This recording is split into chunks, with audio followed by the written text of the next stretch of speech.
Hey, it's David Duford at davidduford.com, where I help insurance agents like you become top producers. Today concludes our 5-part video series on how to become a $250,000 life insurance producer. We've talked about a variety of different subjects, and the last and final subject we're going to talk about is the maintenance of your activity.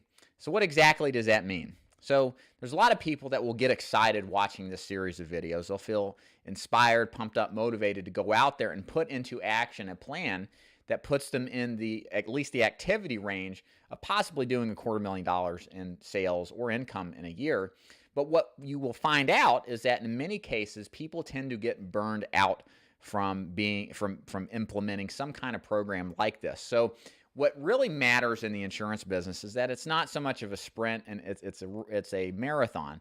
And you've got to be in a position to where you can do a sustainable level of activity for the long run, not the short run. We all have kind of short bursts of energy, but we need to make sure that whatever we do is something we can sustain, because there's a lot of people who have, a hot streak and then go cold because they just got lucky and they just didn't develop this sense of discipline and making a longer term run at this business. So a couple of ideas here. First of all, don't get burned out.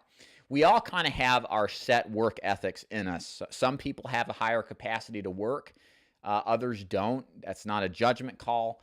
Some people need more time to cool off, to mentally relax. Other people don't need any. I tend to be on the scale of workaholic, whereas like my wife is not. She needs specific measure time to be involved in something other than work. And there's a lot of people who kind of fall in between those extremes.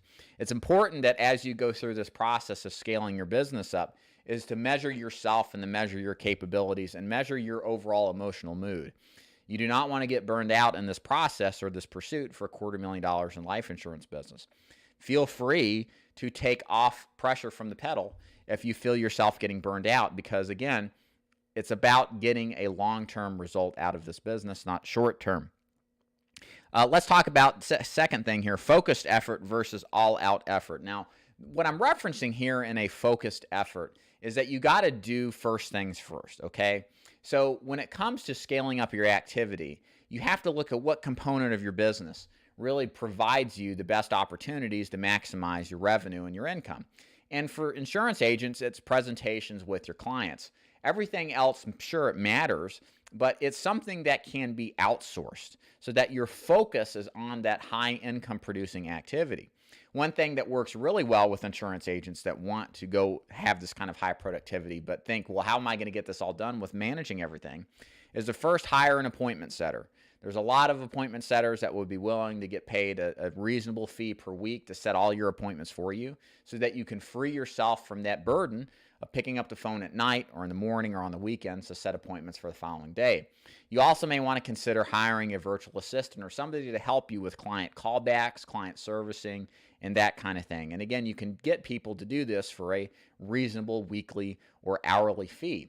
And what this provides you is the opportunity to A, focus entirely on what matters the most in your business, which is sales presentations, or B, really, give yourself some time, again, to go back to point A, which is some relief. You don't have to do 10 appointments and come back and then dial on the phone for 2 or 3 hours. Again, yeah, you should do that at some point in your career, but doing enough of that with a ton of activity will start to burn you out eventually.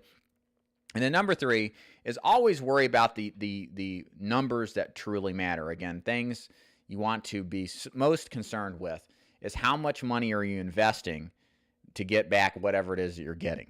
Okay, you want to make sure your return on investment, that is the number one number to be concerned with, is in a favorable range.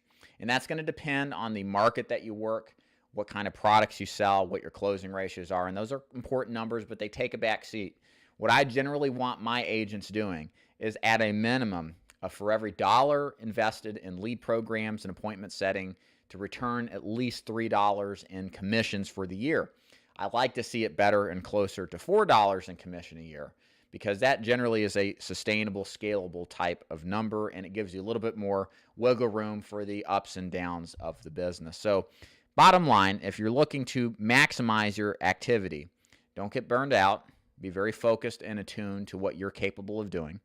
Make sure you focus on what matters the most, which is sales presentations. And 3, monitor that return on investment. That is the number one factor to making sure that you're getting a good value out of your investment. I hope you enjoyed this 5-part series on becoming a $250,000 life insurance producer. If you have comments or questions, please leave them below. Make sure you subscribe if you haven't already. And if you'd like to join my agency and put all this action or this ideas into action, you can go to davidduford.com, click the link at the top of the page that says Join David's Agency, and then set a time and speak with me. My name is David Duford, and my website is davidduford.com. And I want to thank you again for watching, guys. See you later. Bye.